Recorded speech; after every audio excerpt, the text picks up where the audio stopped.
Bueno, entonces, buenas tardes para todos. Muchas gracias, Luis Ángel, por la presentación y por de verdad invitarme a esta charla que en nuestras conversaciones anteriores me motivó Luis Ángel a contarles estos temas de ciudad que no siempre los miramos desde la academia, no siempre se entienden muy bien en el contexto, aún en el contexto de lo público, y conversando con Luis Ángel y un poco en lo que ustedes están en el curso de transporte y planificación de ciudades y todo eso, resolví titular esta charla Tensiones y retos. Tensiones porque como ya lo mencionó Luis Ángel, pues nosotros planeamos mucho, nosotros tenemos muy buena información de la ciudad. En este caso, les cuento que voy a hablar de Bogotá y desde Bogotá me queda mucho más cómodo porque es la ciudad, pues es mi ciudad, la que conozco, la que más he trabajado desde el sector público, desde el sector privado, desde la academia y además porque Bogotá es un laboratorio interesantísimo que nos permite discutir y debatir todos estos temas. Entonces, pues las tensiones que produce estos crecimientos que se salen un poco de lo que ordenamos, planeamos y pensamos para el futuro, pues nos generan también unos retos muy grandes porque pues hay que entender en el conjunto las dinámicas de la ciudad para poder intervenir en ella. Entonces, de verdad que espero que me interrumpan muchas veces, usen el chat, Luis Ángel me ayuda y tenemos en la tarde una conversación bien, ojalá bien nutrida y que les deje a ustedes hartos insumos para pensar en los temas que están tratando en el curso. Entonces, voy a cerrar la cámara para no interferir tanto y continúo con una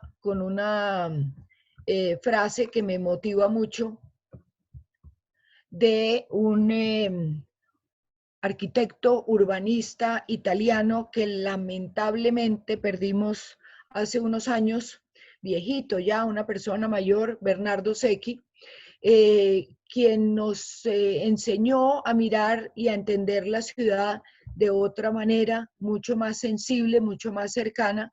Y esta frase de Secchi es un poco lo que inspira esta charla de la tarde, y es que Secchi nos dice que vamos a tener que entender mejor lo que hacemos, y por eso él nos dice que nos vamos a tener que acostumbrar a entender, a considerar la ciudad construida, la ciudad contemporánea, la que tenemos ahí, no como la representación de un futuro deseable, es decir, no nos alejemos para pensar en el futuro deseable, sino entendámosla, acerquémonos para entenderla como una ocasión o como una oportunidad para construir ese futuro deseable.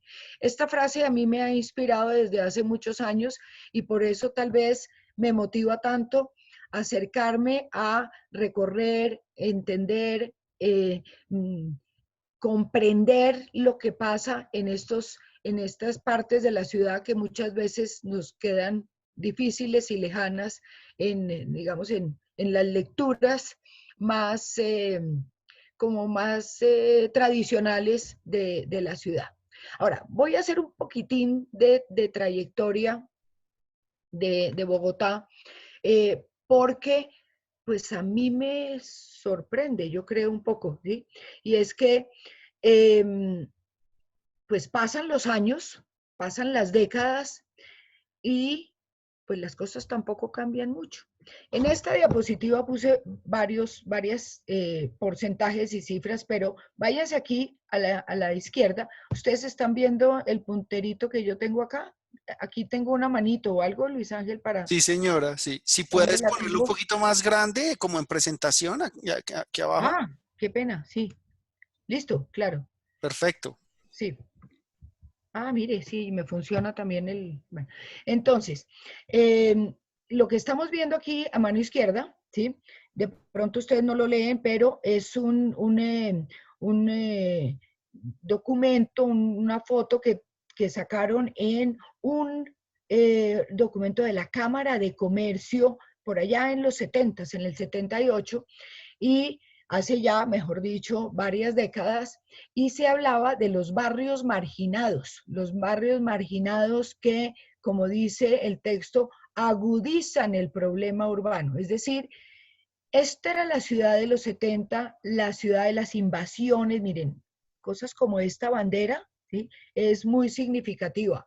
Cuando yo ocupo un territorio que no es mío, que sé que estoy usurpando la propiedad privada, pues hay unas lógicas ahí de dinámicas y de comportamientos, y poner una bandera es algo que, digamos, tranca la acción de la fuerza pública. Y entonces, pues los bordes de la ciudad, una ciudad de los 70 que recibía la migración del campo por efectos de la violencia, ¿no? Estamos violencia de los 50, de los 60, y en los 70 dicen también los estudiosos, aquí abajo, el 35% del área residencial de la ciudad de Bogotá, dicen Bernes y Valenzuela, estudiosísimos de Bogotá en los 70s, que era en los barrios marginados eran el 35% del área residencial de la ciudad. Entonces uno dice, bueno, tenemos un problema enorme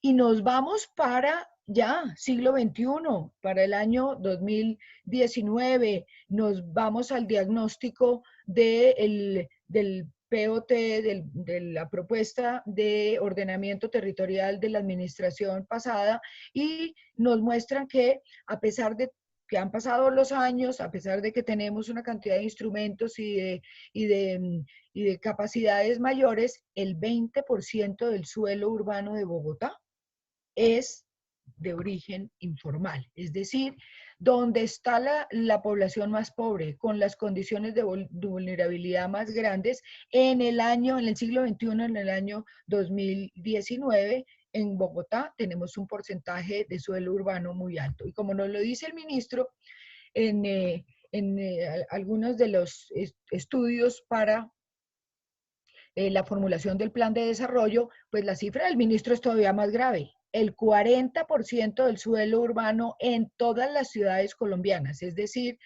a Bogotá le va súper bien, las ciudades colombianas tienen el 40% del suelo urbano en desarrollos de origen informal, es decir, pues yo me pregunto si ya estamos llegando casi a la mitad de nuestras ciudades con desarrollos de origen informal. Y además, pues pasan cosas muy graves, son asentamientos ocupan mucho suelo, en algunas ciudades no son tan densos como en Bogotá. Dice el DANE que el 25% de los hogares viven ahí. El 25% de los hogares viven en lo que el DNP y el ministerio llaman asentamientos precarios, que es para mí un término bastante peyorativo, ¿sí? Representan las condiciones de calidad más críticas para la población. Estas reflexiones las estaban haciendo desde el Ministerio y desde Planeación Nacional y el DANI en momentos en los que se estaba firmando el acuerdo de paz. Y lamentablemente, a pesar de que el tema de lo urbano es también un tema para mirar en relación con el posconflicto, pues no quedó incluido en el acuerdo, pero las reflexiones son muy importantes. Miren, la cantidad de familias, las personas que viven en estos territorios tienen unas condiciones muy precarias, tienen entonces la mayor condición de vulnerabilidad, y obviamente estamos poniendo pues estamos permitiendo unos escenarios de marginalidad y de desigualdad social muy complicados, como nos lo dice Juan Diego Saldaña. En este caso me estoy apoyando en una foto mía, pero en un texto de Juan Diego, de su tesis de maestría. Afortunadamente a Juan Diego lo tenemos ahorita formando parte del equipo de la administración, hablando de estos temas. Yo creo que eso es una gran cosa, porque la verdad es que las evidencias de de las consecuencias negativas que tiene esta condición urbana, pues están ahí a flor de piel. Entonces, pues tenemos que mirar cómo lo hacemos. Ahora, esto no es de ayer, ya les mostraba yo una foto de los 70, no es de ayer, ni la condición, ni los esfuerzos que ha hecho Bogotá tampoco son para despreciar. Miren, desde los 70 Bogotá tiene, y nos vamos por el planito y el esquemita de la izquierda, ¿sí? Esta línea larga que vemos aquí en el norte, en los cerros orientales de norte a sur, ¿sí? Fue lo que trabajó Bogotá en los años 70, empezó exactamente en el año 72 y se conoció como el PIDUSOP. El PIDUSOP quiere decir el Programa Integral de Desarrollo de la Zona Urbana Oriental de Bogotá. Es decir, aquí en estos cerros orientales, en los años 70, fue desde los 50, 60 y 70, fue donde se asentaron los migrantes rurales. Y esto fue lo que se trabajó durante los años 70 para recomponer, para dotar, para hacer de esos asentamientos de origen ilegal e informal, pues una mejor ciudad. Eh, Ejemplos que todos tenemos cerca, sobre todo cuando estamos vinculados a la Universidad de los Andes y algunos de nosotros vamos desde la zona norte, la circunvalar. La circunvalar formó parte de los recursos del PIDUSOP, pero también en términos de servicios sociales y atención en salud, el Hospital Simón Bolívar, el Hospital de la Victoria, en fin, una serie de equipamientos y de proyectos de accesibilidad muy fuertes, ¿sí? Y se trabajó durante unas décadas en el Oriente. Pero mientras esto sucedía, pues el sur-occidente se empezó a ocupar de una manera muy fuerte, y entonces estamos hablando de los Kennedys, Bozas, Ciudades Bolívares y Tunjuelito hasta Usme, ¿sí? Y esto fue lo que en los 80 Bogotá trabajó como el programa Ciudad Bolívar, que en ambos casos tuvo recursos del Banco Interamericano de Desarrollo. ¿Me iban a preguntar algo? Bueno. No, adelante, por favor. Listo. Bueno, entonces, aquí tenemos 2 décadas de programas muy importantes en Bogotá de atender estos sectores y zonas de origen informal, zonas de borde, de laderas en el oriente y en el suroccidente.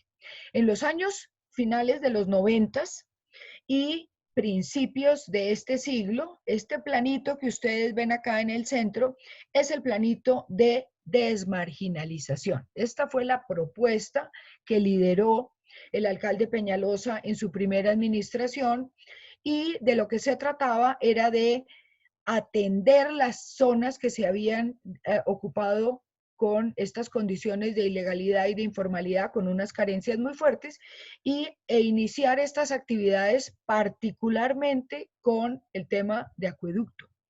Acueducto y en la medida de lo posible alcantarillado. Y alcantarillado sanitario, ustedes sabrán que el alcantarillado de aguas lluvias es costosísimo y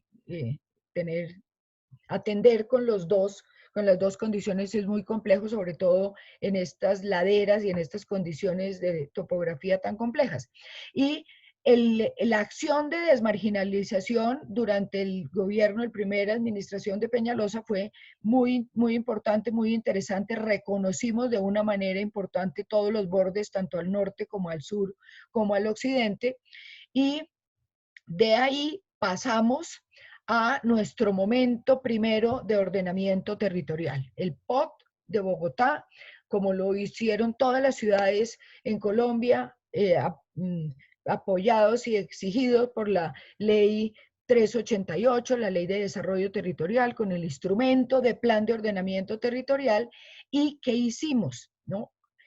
Pasamos la lectura de territorio a la unidad zonal. Esto que ustedes ven aquí en el planito de la derecha son las unidades de planeamiento zonal del POT del 2000, que se consideraron territorios para mejorar, es decir, el tratamiento de mejoramiento integral que fue entendido no para ir mejorar barrio a barrio, sino zonas, fue algo definitivamente importante en el POT del 2000 y que hasta el momento, porque pues tenemos el mismo POT del 2000 con algunos ajustes del 2004, lo tenemos vigente en el momento. Entonces, ¿qué les quiero mostrar con esta diapositiva? Que llevamos 50 años tratando de hacerlo bien, pero tratando de hacerlo bien después de que ya ha pasado. Entonces ese es el problema, y es que vamos como actuando como por un lado como bomberos, es decir, apagando el fuego, pero también pues rezagados en el tiempo y dejando que las situaciones se consoliden y nos generen más problemas. Y miren ustedes que solo cogiendo las últimas 2 décadas después del POT del 2000, con todo lo que nos dice la ley 388, la ley 388 y digamos, la actuación en el territorio nos habla de componentes generales, que sepamos para dónde va el territorio, aún este planito que yo aprecio montones, pero que pues tenía una lectura de región, aquí está Bogotá con la sabana, y entender qué pasa con todo el territorio de borde, las cuencas y demás, ¿no? Del componente general. Tenemos el componente urbano, aquí ya propio de nuestro territorio, de lo urbano, con las acciones, los programas y tal, el componente rural, y pues tenemos el largo plazo, tenemos el mediano plazo, tenemos, mejor dicho, una cantidad de instrumentos que aplicamos para el ordenamiento y llevamos 20 años tratando de poner en orden, de equilibrar este territorio y de hacerlo de la mejor calidad para todos, pero cuando uno va mirando cómo se dan las cosas, no me voy a ir por todos los años, solo traigo lo que vimos en el año 2018 con el diagnóstico del POT de la administración Peñalosa.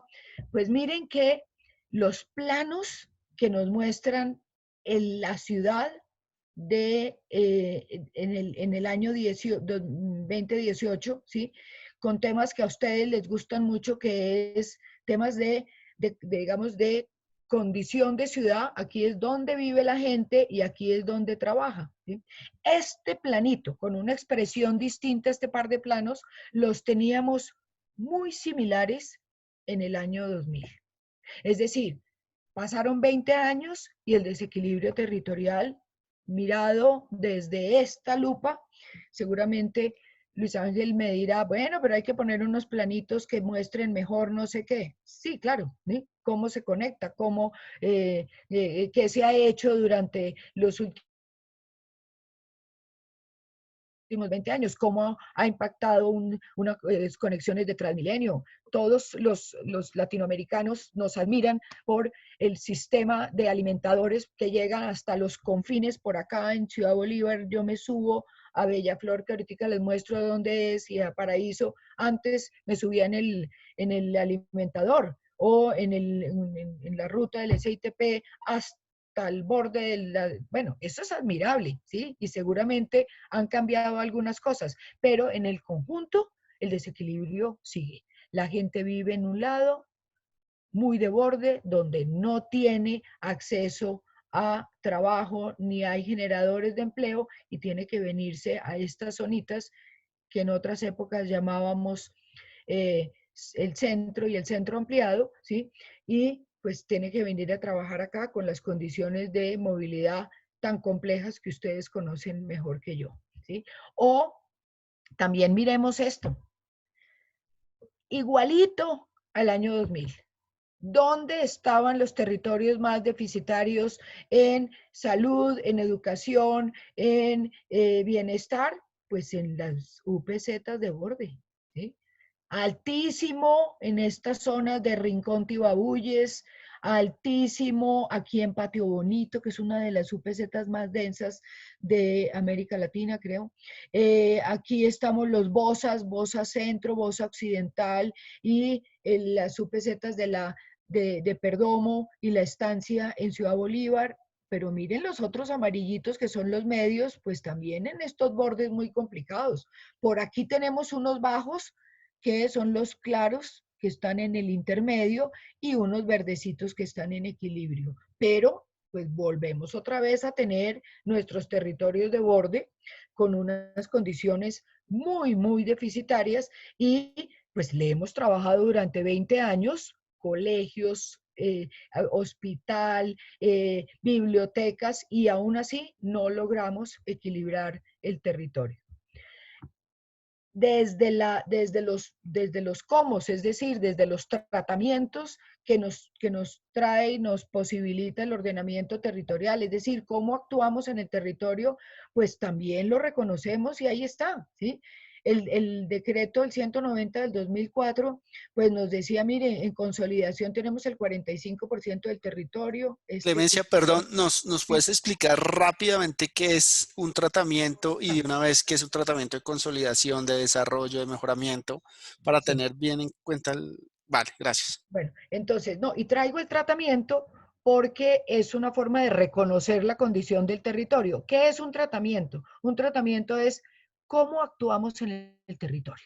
Entonces, ¿cómo actuamos? Actuamos consolidando lo que ya tenemos. Este es el tratamiento de consolidación. Si ustedes se dan cuenta, el tratamiento de consolidación en este grafiquito, pues es el 45% del suelo urbano, el amarillito este. Es decir, la ciudad ya está construida, pero se puede consolidar. Es decir, podemos cambiar algunas condiciones de edificabilidad, que es, entre otras cosas, lo que más se hace en Bogotá, ¿sí?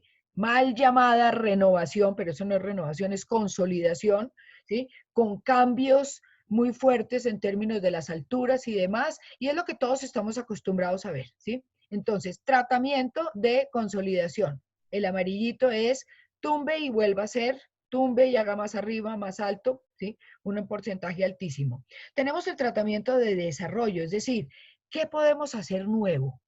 Y las normas de desarrollo nos generan posibilidades de regular las sesiones de espacio público, equilibrar un poquito la ciudad en términos de las zonas libres, mejorar las relaciones del territorio con instrumentos como los planes parciales de desarrollo, ¿sí? Es decir, lo podemos poner en el suelo urbano o también el suelo de expansión. Y si ustedes ven es este grisecito que está por aquí por los bordes, ¿sí? En el norte hay un poquito más. Bueno, entonces, ¿qué hacemos en desarrollo? Pues nueva ciudad en expansión. Bogotá ya tiene muy poquito, pero pues es un tratamiento, es una forma de actuar sobre el territorio muy, muy atractiva para muchos de los municipios y cascos urbanos en Colombia. Después tenemos aquí el rosadito, que es el de mejoramiento integral. ¿Qué es el mejoramiento integral? ¿Se acuerdan de las UPZs amarillitas que les mostré? Pues son las que hay que actuar en mejorar lo que hay ahí, porque como ya también lo estábamos viendo, son territorios muy deficitarios. Entonces, el tratamiento de mejoramiento pretendería poner la lupa sobre estos territorios para complementar su desarrollo de una manera importante. El tratamiento de renovación, el moradito que lo vemos por aquí, más por dentro, bordes del aeropuerto, por aquí en los centros y barrios unidos, y aquí algo de las localidades de Puente Aranda y demás. Es poquito, ¿sí? Tenemos 2.900 hectáreas, ¿sí? Y nos cuesta un trabajo enorme porque actuar bajo esa modalidad de renovación urbana, por lo menos en Bogotá, ha sido de una complejidad impresionante. Casi que no tenemos en los 20 años ningún desarrollo significativo en tratamiento de consolidación. Y por aquí tenemos otros que es el de conservación, que son los azulitos, y el de protección, que no lo veo muy bien en este plano, pero que tiene que ver con las zonas de rondas, de bordes, digamos, que tenemos que preservar para mantener nuestro sistema de estructura ecológica principal, ríos y demás. Entonces, ¿por qué traigo el tema de los tratamientos y por qué me parece importante que lo veamos? Porque es una forma de reconocer qué le pasa a la ciudad y cómo actuar en ella.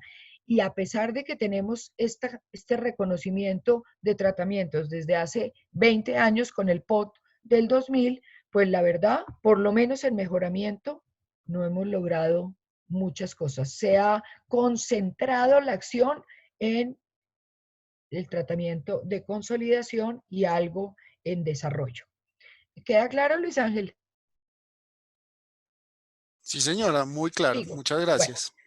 entonces, miren que conocemos muchísimo. Este planito de la izquierda nos muestra, se hizo para el POT del 2000, ¿sí? Lástima que los últimos años que quedaron en blanco, qué desafortunada convención para saber hasta dónde llega la ciudad del 2000, pero bueno, pero la podemos ver en el planito de la izquierda, de la derecha, perdón, porque los bordes, como ustedes los ven acá, pues son los bordes de origen informal, de origen ilegal, los mal llamados asentamientos informales, ¿sí? Y la verdad es que nosotros tenemos muy buena información sobre la ciudad. Este planito de la izquierda con esta cantidad de rojitos, ¿sí? Sobre cada polígono de esos se tiene toda la información porque como son de los que se denominan de origen ilegal y han sido legalizados, es decir, reconocidos por la ciudad para poder atenderlos con servicios públicos, pues, y con equipamientos donde es factible, pues todo esto lo conocemos al dedillo. Es decir, nosotros como ciudad, como sociedad, conocemos lo que pasa, sabemos que está ahí, pero tenemos dificultades para actuar en esos territorios. Así le pongamos el tratamiento de mejoramiento integral y tengamos en la institucionalidad pública dependencias completas dedicadas al mejoramiento integral, logramos muy poco en estas circunstancias. Entonces, nos hacemos muchas preguntas, ¿sí? ¿Qué podemos hacer ahí? ¿Cuáles son las oportunidades que nos generan esos territorios?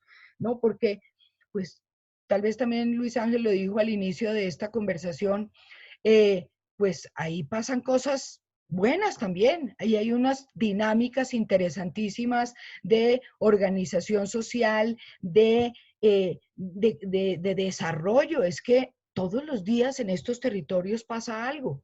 Hay alguien que está construyendo una casa, hay alguien que está vendiendo un lote así sea sin escrituras, hay alguien que está poniendo un negocio, hay alguien que está ofertando unos metros cuadrados para arrendar, ¿sí? Pero también yo me pregunto, nos preguntamos muchos, pero pues, ¿eso es una alternativa? ¿O cuál es la alternativa que tenemos para que esos territorios de borde, con estas condiciones tan complejas, pues sean de verdad una opción urbana que ojalá en algún momento tengan la calidad deseada para toda la ciudad?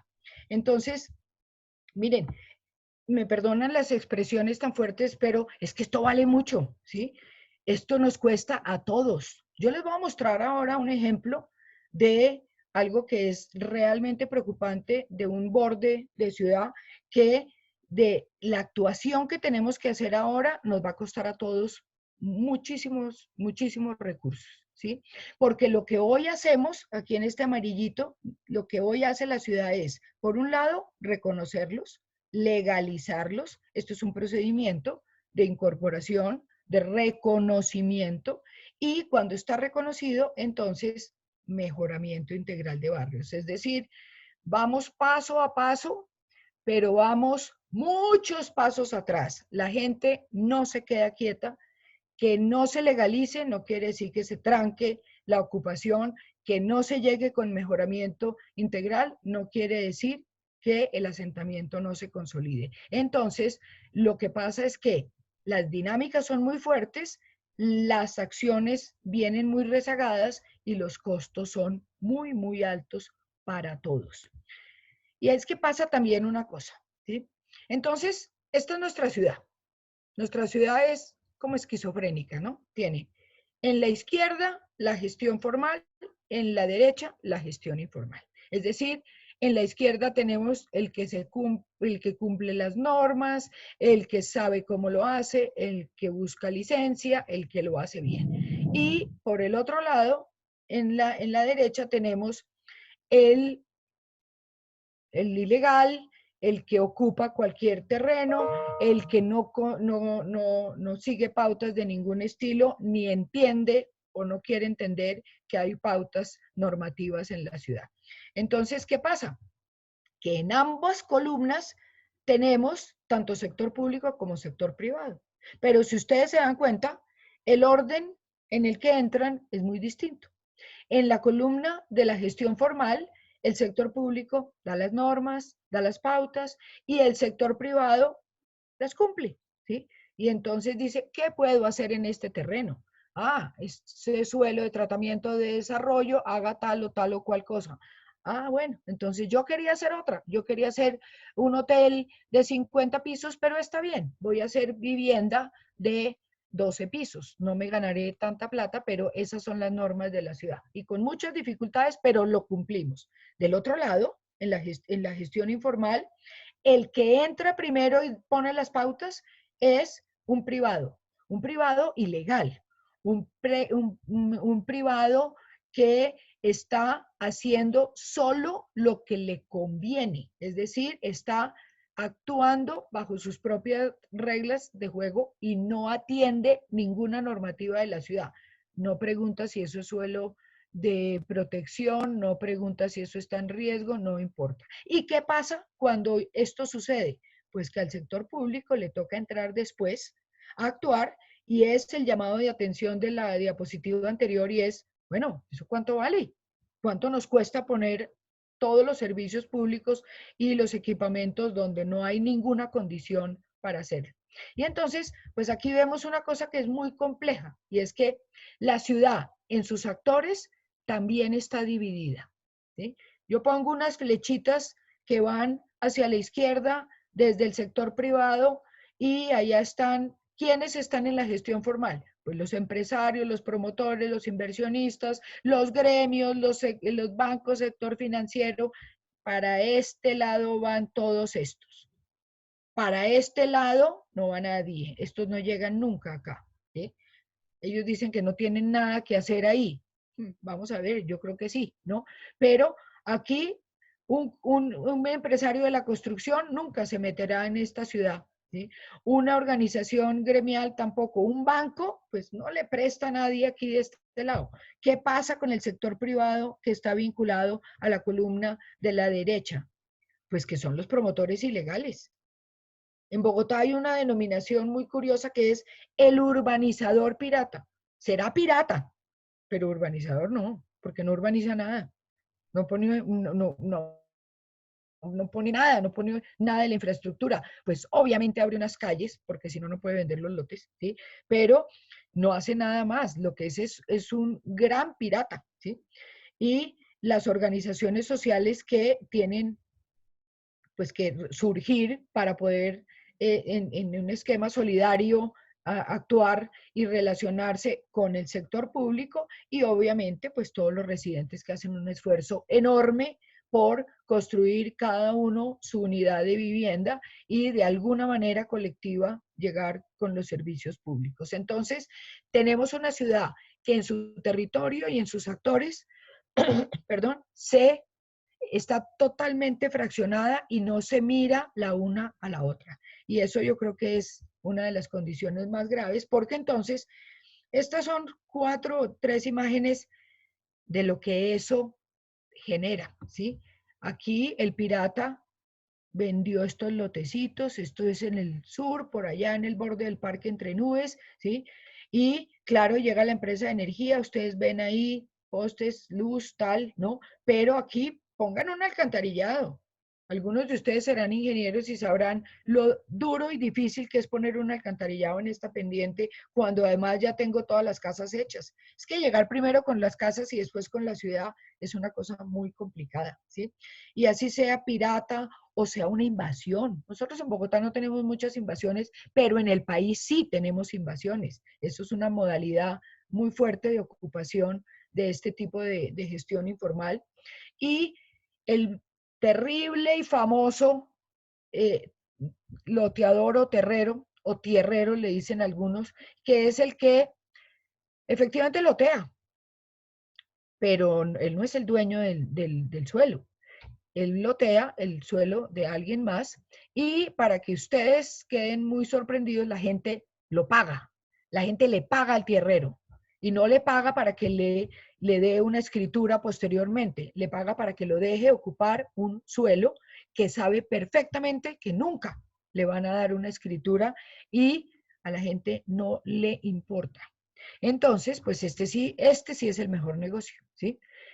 Vendo lo que no es mío, es decir, me robo el suelo de alguien y se lo vendo a alguien. Y lo único que hago es esa transacción, no pongo un peso. Entonces, pues yo creo que no hay mejor negocio que ese en la vida, pero es un negocio de ladrones, ¿sí? Estos son los tierreros, son unas mafias espantosas. Entonces, hablando de tierreros, les voy a contar un poquito todo esto en un caso específico que creo que para Bogotá y para Soacha también, porque estamos en los límites, es una de las situaciones que al juntarse o al acercarse a desarrollos en Soacha como Altos de Cazucá es bien complicada. Se trata de la zona alta de Ciudad Bolívar, la localidad de Ciudad Bolívar, en lo que antes se llamaba la vereda de Quiva. Esta foto la tomé yo en el año 2008 y caramba, la cosa ya se veía complicada, ya empezaban a ocupar no solo en condiciones muy precarias de latas y demás, sino ustedes ya ven acá, en muy poco tiempo, esto se dio como en 2 o 3 años, ¿sí? Miren la cantidad de primeros pisos en ladrillo que ya había. No hay nada más, no hay sino casas. Un tierrero está loteando y entregándole a la gente esos lotecitos sin ofrecerles nada más. Ahí nadie les está ofreciendo ni vía, ni parque, ni iglesia, ni colegio, ni agua, ni nada. Y la gente está ocupando esos suelos y pagándole al tierrero. 2008, ¿sí? Miren, les muestro, está un círculo acá, la zona alta, aquí está, estamos en la localidad de Ciudad Bolívar, aquí abajo en el costado derecho de la imagen el río Tunjuelito, por aquí el borde de Bogotá, esto es Soacha, esto es Bogotá, y yo les estoy mostrando este punto. Este desarrollo se llama Paraíso, este desarrollo se llama Bellaflor. En el año 2000, esta era la zona más alta, y aquí se terminaba la ciudad. El perímetro es este amarillito de acá, es decir, eso que está hoy ocupándose o ocupado es zona rural, es zona rural, es la vereda, era la vereda de Kiva. Bueno, ¿y qué pasó? Que imagen del 2011, sí, este es el perímetro, sí, aquí empezamos a hablar de Paraíso y Bellaflor, la zona alta de Ciudad Bolívar, empezamos a hablar del cable. Es que es factible hacer un cable, es que hay que conectar, es que hay que llevar la ciudad a las zonas más de borde y el cable para Ciudad Bolívar es una oportunidad. Entonces, ¿qué pasó? Que este perímetro, que me queda un poco mal en la imagen, pero no importa, es para que lo entiendan, ¿sí? Pues empezó a no existir para los tierreros. Empezaron a vender, empezaron a lotear, aquí ya la imagen de Google empieza a aparecer hasta con una nomenclatura, calle, carrera, no sé, 27IJH, no sé qué, con la calle sur, bueno, quién sabe, una nomenclatura en la parte alta, y se empezó a ocupar, tenía esta vía en el 2011 que conectaba con una vía rural de la vereda de Kiva, y ahí en el borde se fueron loteando y loteando y se fueron ocupando unos predios muy importantes y durante esos años tuvimos intermedios complicados como este. Esta imagen que ustedes están viendo ahí, cuando yo la uso mucho en mis clases y les pregunto a los estudiantes, ¿qué ven ahí? Entonces dicen, uy, se cayeron los cables de la luz. Mire, este poste no dio abasto con toda esta luz, con todos estos cables piratas. No, eso no es energía, eso es agua. Esas son mangueras. Mangueras que se rompen los tubos en la zona urbana, en la zona ya legalizada que ya tiene agua puesta legalmente por la empresa de acueducto, se la roban y por mangueras la pasan al otro lado y así fueron los primeros años de lo que se llamó la parcelación, el silencio. Cada uno iba por grupitos, se robaba el agua del otro lado, vasos comunicantes, llegaba ya hasta donde la altura le permitiera, ¿sí? Y así duraron muchos años hasta que la consolidación fue de tal nivel en la zona rural de Bogotá, que la empresa de acueducto en el año 2014-15 le puso agua a la parte más cercana al límite, al perímetro de servicios y pues obviamente pasó esto, ¿sí? Cuando a un desarrollo le ponen agua, no hay quien lo pare. Y la empresa de acueducto se aburrió, como ellos mismos dijeron, de que le robaran el agua, porque claro, a una empresa de servicios públicos, cuando le roban el suministro de su energía o agua o lo que tenga en su función, pues lo multa. La Comisión Reguladora de Agua Potable, en este caso, empezó a multarlos, entonces la empresa dijo, ah, no, yo no me dejo, ¿sí? Y les puso agua, les puso contadores, todas estas lotes tienen contadores de energía, pero también tienen contadores de agua, ¿sí? No están reconocidos por la ciudad, pero tienen agua y tienen luz, con contadores. Entonces, esto ya no lo para nadie. Miren esto ya vamos en 4 pisos. Esto ya vamos en 3 pisos, en 2, en de todo. Esto está absolutamente lleno. Todo el suelo de borde de eso que antes veíamos como una espinita dorsal, y pongo aquí las dos imágenes, esta es la de hoy, esta es la del 2020 de Google, esta es la del 2011, ¿sí? Aquí seguimos con nuestro perímetro. Y miren, lo que antes eran casitas y pepitas por ahí que se veían muy sueltas, miren lo que es hoy. Esto se llama el barrio El Edén. Aquí, este verdecito que ustedes ven acá, es este mismo que ven aquí. No sé si están mirando bien el cursor que les estoy poniendo, ¿sí? Este parque se llama el Parque Ilimaní. El Parque Ilimaní se hizo en el año 2000, era un parque que cerraba en la del desarrollo urbano y ahora quedó en la mitad de toda esta gran zona de origen absolutamente ilegal, vendida todo por los tierreros, sin absolutamente nada.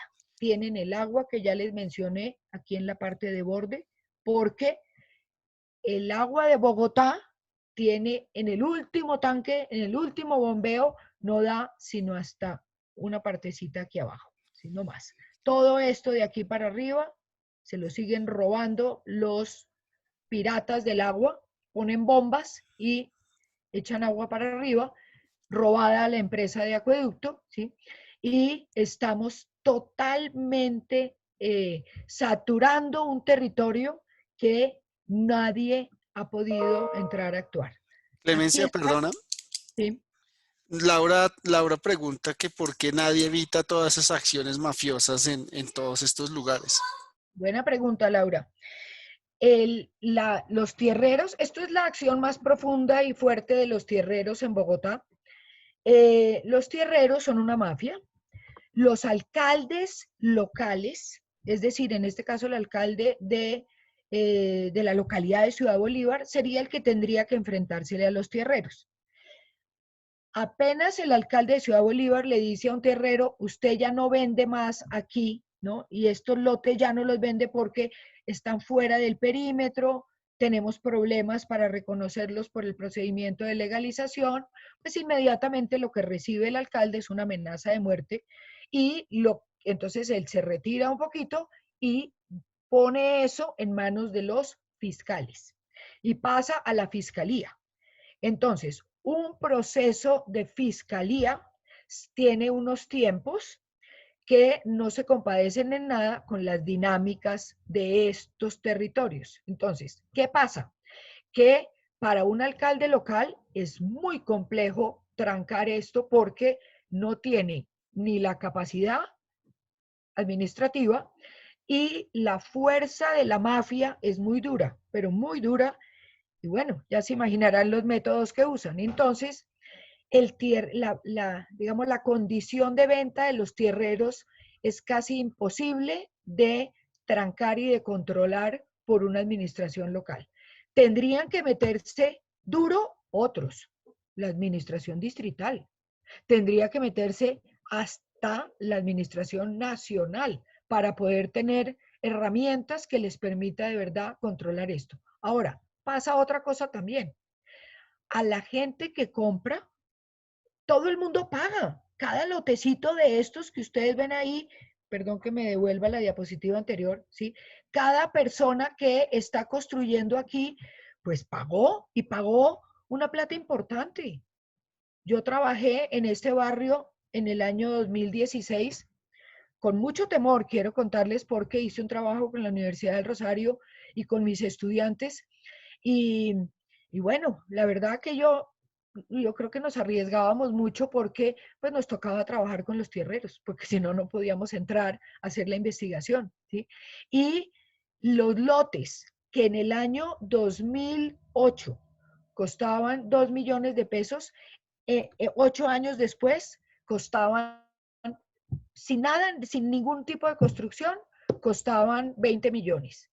Si estaban cerca al tubo, costaban 30 millones. Pero si tenían algo de construcción, como de verdad lo vi, porque desgraciadamente me tocó ver las transacciones frente a frente, pagaban hasta 70 millones de pesos.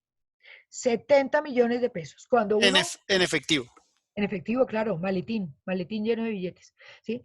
Eh, Cuando uno le cuenta esto a los constructores, entonces los constructores le dicen, ¿usted qué me está diciendo? Pero es que yo le estoy ofreciendo una vivienda de interés prioritario por esa plata. ¿Por qué no me compran a mí, que soy legal?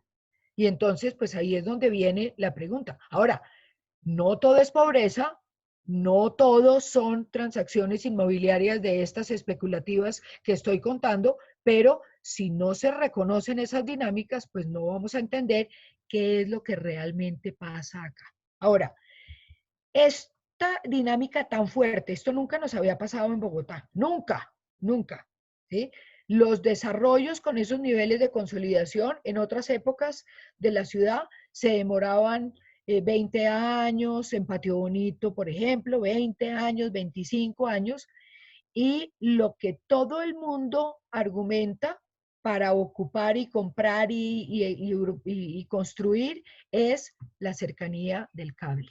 Es decir, cuando a mí me ponen la ciudad a 5 cuadras, cuando a mí me ponen la ciudad a 13 minutos de la estación de Transmilenio sobre la vía grande, el bus articulado me lo ponen a 13 minutos, yo me vengo a vivir acá. Nos cuentan recientemente que los arriendos se incrementaron de una manera muy importante y también descubrimos que vale lo mismo arrendar lo que ellos llaman aquí un apartamento. Un apartamento es un par de espacios para dormir, un baño y un espacio social donde hay una cocina, bueno, y obviamente un baño. Vale lo mismo eso que ellos llaman un apartamento aquí en el Edén que en Patio Bonito. Entonces, las dinámicas inmobiliarias en estos sectores son muy fuertes, se consolidan a unas velocidades enormes y quiero contarles que aquí no hay nada. Aquí no hay vías, aquí no hay colegios, aquí no hay salud, aquí no hay nada, y el distrito no ha entrado a actuar porque ni siquiera puede entrar a legalizar porque es un suelo rural. Yo no sé qué va a hacer la ciudad con esto. El POT de Peñalosa, en sus últimas decisiones, dicen ellos como equipo, y les creo, ¿sí? Que, porque no tengo por qué no creerles, que la CAR les dijo, esto no lo vamos a incorporar como suelo urbano. Pero ya lo es. De pésima calidad, pero lo es. Entonces, pues yo no sé qué iremos a hacer ahora. Tocará nuevamente con esta administración decir, poner un interrogante aquí grandotote y decir, bueno, ¿y qué hacemos con los barrios El Edén, el Vermenal, el Guabal y este otro de aquí que creo que se llama La Libertad, pero no estoy muy segura, que está ya mucho más al sur, pero también está ya muy ocupado? No lo conozco, solo me he dedicado a mirar esta partecita de acá que me pone bastante nerviosa porque la densificación es total. Entonces, pues ahí quedan muchas preguntas y más interrogantes de esto, cómo se atiende. Ahora, entonces, todo lo que dejamos... Perdona, y también Jeremy te pregunta que cómo se manejan las basuras y las aguas residuales en esas zonas así de consolidadas. Bueno, pues no se manejan. Aquí nadie recoge la basura. Las comunidades se organizan de alguna manera porque me voy a devolver a las imágenes, pues miren que cuando uno se pasea por las calles, pues yo no veo las montañas de basura, ¿verdad? Aquí entre las calles yo no las veo. No puse en esta presentación dónde está la basura, porque como aquí no sube el carro de la basura, porque Bogotá no tiene reconocida esta zona para prestar sus servicios de recolección, pues la gente la bota en los bordecitos, ¿sí? Me voy a devolver un minuto y ustedes verán que aquí hay unas cañadas muy fuertes, ¿sí? Aquí, acá. Entonces, ¿dónde está la basura? En estas partes de pendientes altas, ahí las botan, ¿sí? Ahora, el alcantarillado, Jamie. ¿Qué hacen? Se organizan entre vecinos, ponen un tubo provisional y conectan sus aguas negras e igualmente las botan. Ahora, tienen un problema más grave, ¿sí? Y es que, por ejemplo, esta zona del Edén, la pendiente va para este lado, ¿sí? Aquí en Verbenal la pendiente va para allá y la botan aquí en esta cañada. Pero el Edén, la pendiente está para acá, aquí está Bellaflor que la pendiente baja hacia esta zona que se convirtió en una cosa espantosa. Aquí había una especie de acumulación de aguas negras, la cosa más violenta del mundo entero, que le tocó a la empresa de acueducto entrar y hacer una canalización y la conectó con este brazo de la quebrada de Limas. Todo el mundo hace su conexión chiquita, la pone en la calle en pedacitos, ¿sí? Y la van arreglando como sea, como pueden, porque la ciudad no ha entrado acá.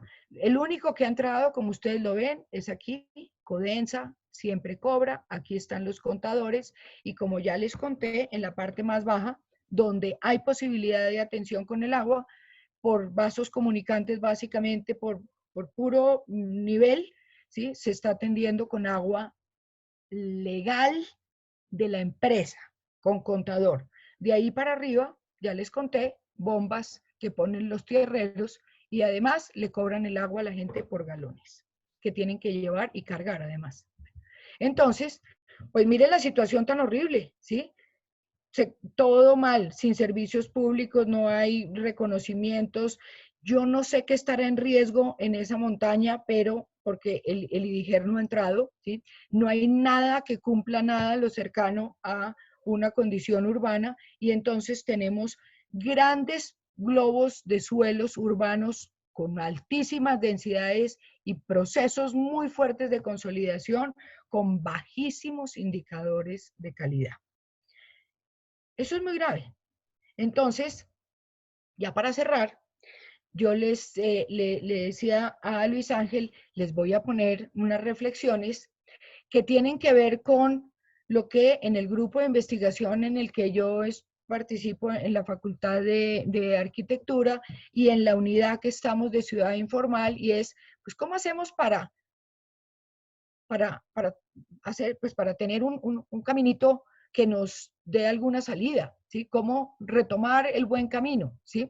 Y yo creo que hay que hacerse, pues, muchas preguntas y además a muchos actores, ¿sí? No podemos seguir dejando que las cosas se sigan consolidando, se sigan dando de cualquier manera y seguir detrás como bomberos o como fotógrafos, ¿sí? Sin lograr ni mucho menos actuaciones de contundentes y que sean incidentes.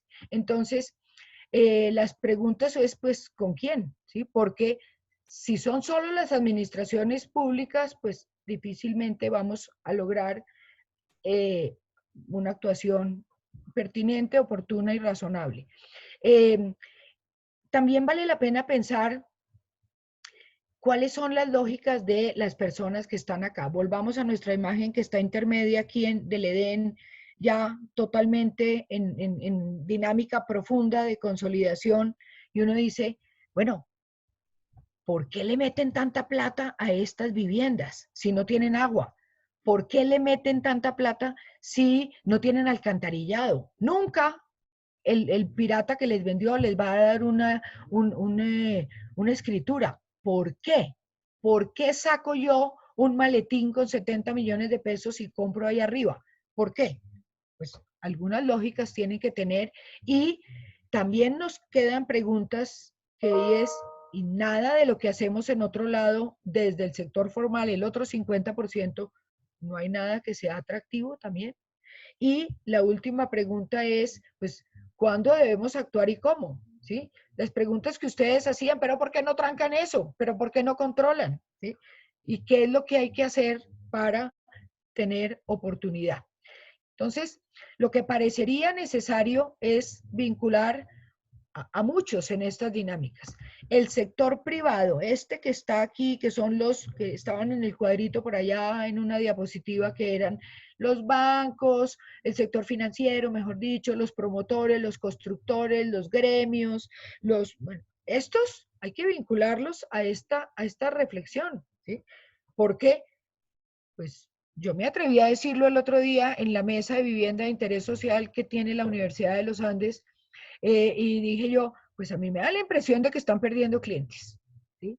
Esos que están ahí arriba pagando 70 millones de pesos así en billete, pues son unos excelentes clientes. Imagínense, tienen toda la plata. ¿Por qué no nos compran? ¿Por qué no les compran a ustedes, señores sector promotor? Algo debe estar pasando. Y nosotros en la academia, pues tenemos que también ponernos un poco en la tarea de acercar todas estas voces, ¿sí?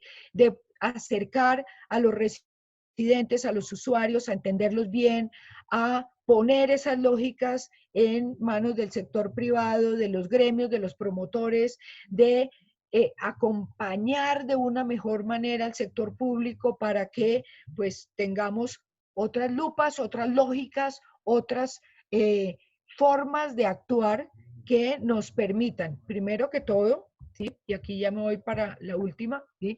Ser más oportunos. La legalización, el reconocimiento tardío, después de 10, 12 años de asentamiento, pues ya reconocerlos es, mejor dicho, una cosa casi que de una impertinencia total, ¿sí? Que estoy reconociendo algo que se sale de todas las normas, de todas las pautas de la ciudad, y le estoy diciendo, ahora sí lo reconozco, ¿para qué? Solo para poner legalmente unos servicios, que es lo que busca la gente, pues no tendría mucha razón de ser. Yo creo que hay que, con esos actores que les mencioné, empezar a reflexionar de otra manera para que rompamos la linealidad y que en lugar de esperar a que el fiscal llegue o que entre las mafias pasen las cosas que siempre pasan, y es que entre ellos, pues, las dinámicas son terribles, ¿sí? Como es un negocio tan atractivo, pues ellos se matan unos a otros de una manera espantosa.